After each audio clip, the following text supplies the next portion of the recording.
Un haut potentiel intellectuel pourrait-il être toxique?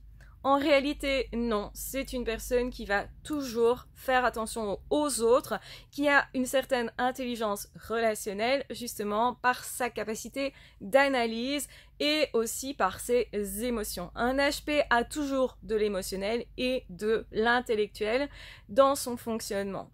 Quand on parle de HPI, c'est quelqu'un qui est plus en mode intellectuel et qui peut à certains moments trop travailler, vouloir justement réussir professionnellement, peut-être un peu trop, et qui pourrait du coup aller vers un burn-out s'il perd son sens, s'il perd aussi peut-être contact avec ses émotions.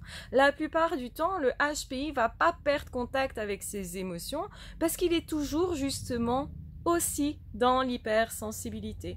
Son côté intellectuel va lui permettre justement de mieux décoder ses émotions, de mieux lire aussi ses expériences, de tirer des leçons de ses expériences, donc tout ça est intellectuel, et c'est important de bien interpréter une situation, une émotion, ou effectivement un comportement chez les autres par exemple. Tout ça, ce sont des atouts. Donc le côté intellectuel, eh bien, ce n'est pas seulement étudier, lire, etc. ou apprendre.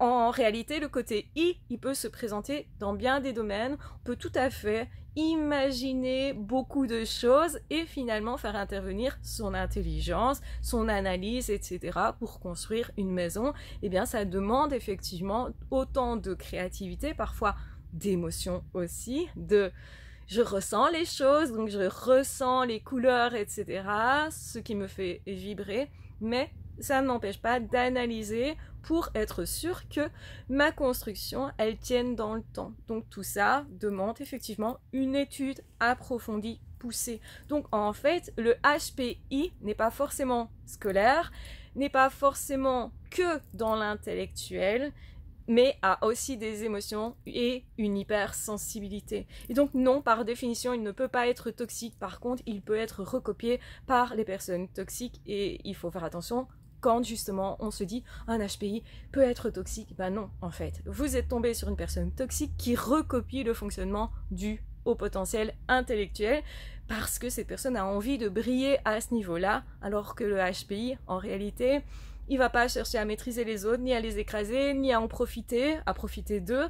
Au contraire, il veut laisser chacun libre, il veut être libre et en fait composer avec l'autre justement par complicité, de façon à ce que nous soyons tous gagnants. Ça, c'est spécifique au potentiel de façon générale.